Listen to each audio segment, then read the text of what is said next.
What's going on YouTube, it's Chef, and in this episode I'm going to be fighting the Wither.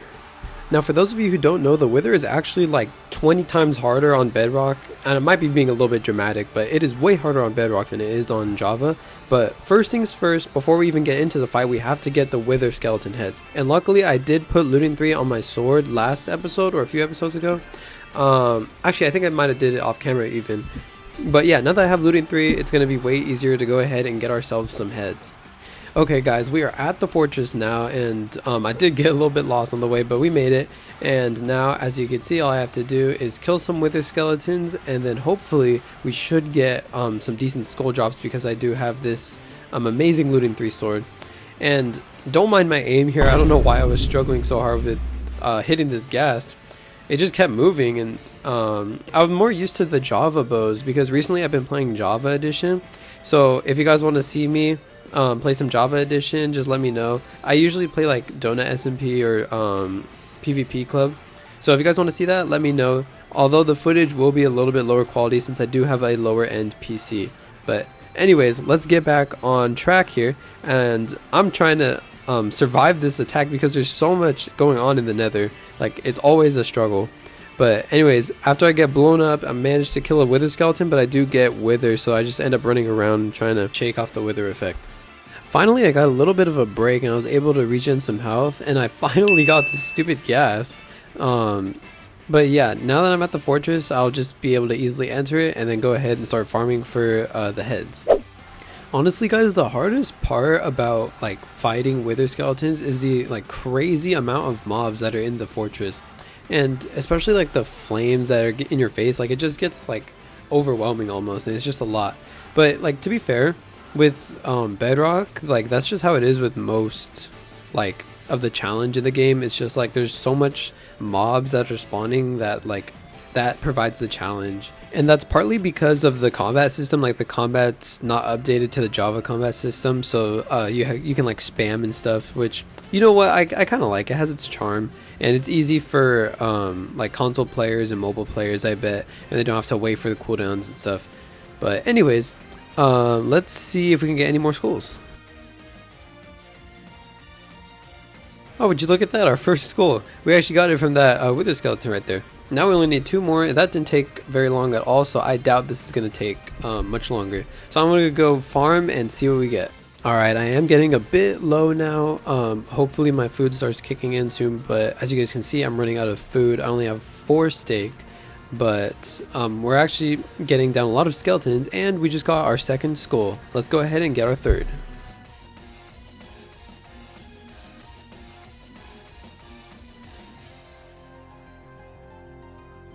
Boom, and just like that guys, we have found our final skull that we need to summon the Wither. Now that we have 3, we can go ahead and head back home and get this fight started. Alright guys, so I am under the village. Like, I'm near it by that area where my spider farm is and my raid farm is, so I'm in that area. And I just dug down, and as you guys can see, I have a little room set up, because it's always good to spawn the wither in a small room because it likes to fly a lot. But I did actually bring some like modded items, so you guys are going to see that there's a lot of unusual stuff in this fight. So hopefully it goes well and I don't get absolutely cooked. I did bring all my totems, so this should be a fight that I live through at least, or if not, then I'll be able to escape with something that I have. But anyways, here we go. Oops, I forgot I had auto miner on. Anyways, the timer's about up. Here we go.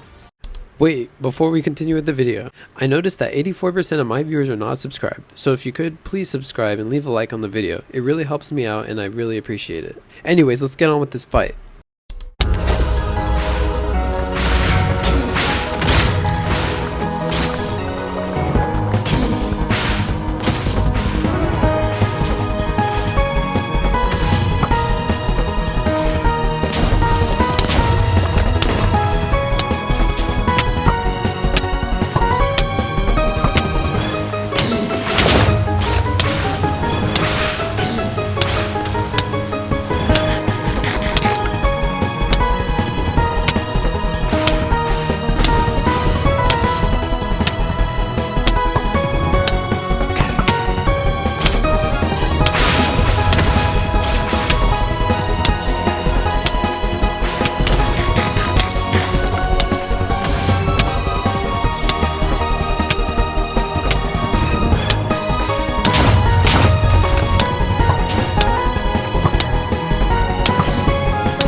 And just like that, guys, we have successfully defeated the Wither.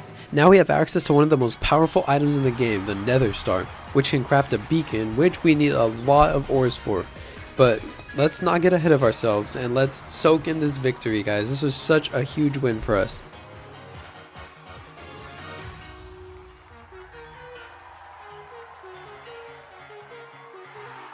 Now I brought with us actually 2 escape items. One of them is a jetpack, and then the other is called an escape scroll.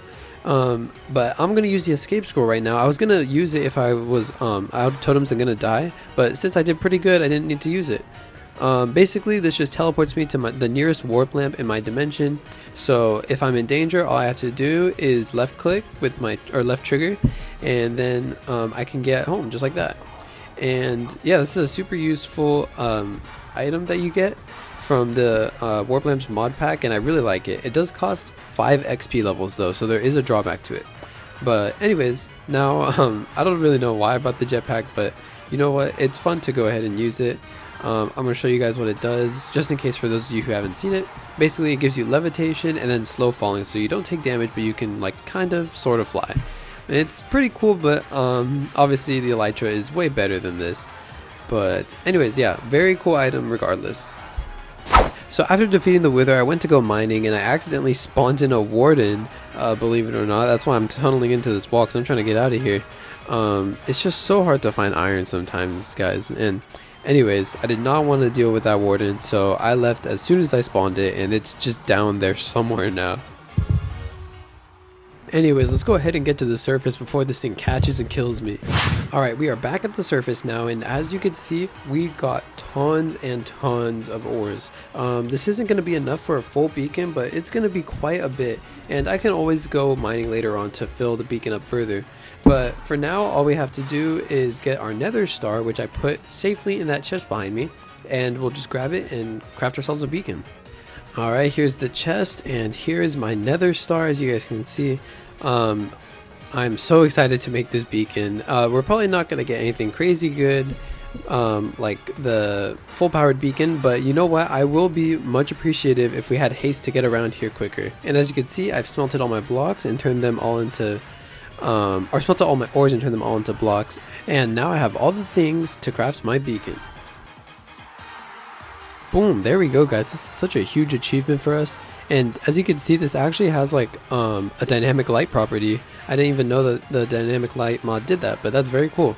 Anyways, let's go ahead and place this beacon. I think I already have an idea of where we can place it, but first let's go ahead and sleep so no mobs harass us.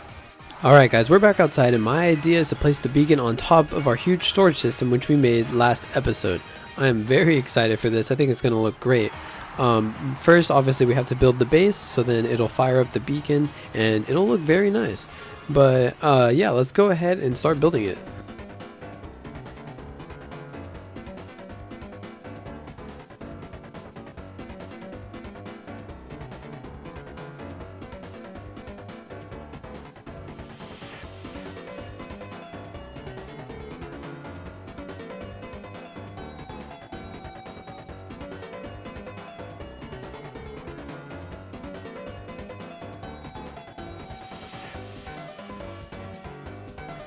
And just like that, we have a beacon. Let's go, you guys. It's super close to almost being full powered, so honestly, like once I get more, it's going to be easy to get a full power. But as you can see, I can get strength, I can get jump boost, resistance, speed, whatever. I'm going to offer up a diamond because I'm rich, and I'm going to go ahead and get myself speed here because I feel like that would be a little bit more useful than resistance or strength. But you guys should let me know what I should change it to in the comments. But anyways, later on I will end up getting a full powered beacon, but for now this is pretty good. Alright guys, that's gonna do it for this episode. If you guys enjoyed, please make sure to like and subscribe. I greatly appreciate it. And we're getting super close to 200 subs, so if you'd like to subscribe, I would really appreciate it so we could get closer to our goal. But anyways, that's going to be it for this episode. Let me know what you guys want to see next episode, or if you want me to play Java Edition or do something different. I might switch it up next episode, but we'll see how it goes. And also, we hit day 300. That is such a huge achievement. Look at all we built. My house, the enchantment table, even the sub garden over there. Yeah, it's just been a extremely productive time, and I super appreciate each and every one of you coming along with me for this journey. Thank you guys so much for watching, and I will see you all in the next one.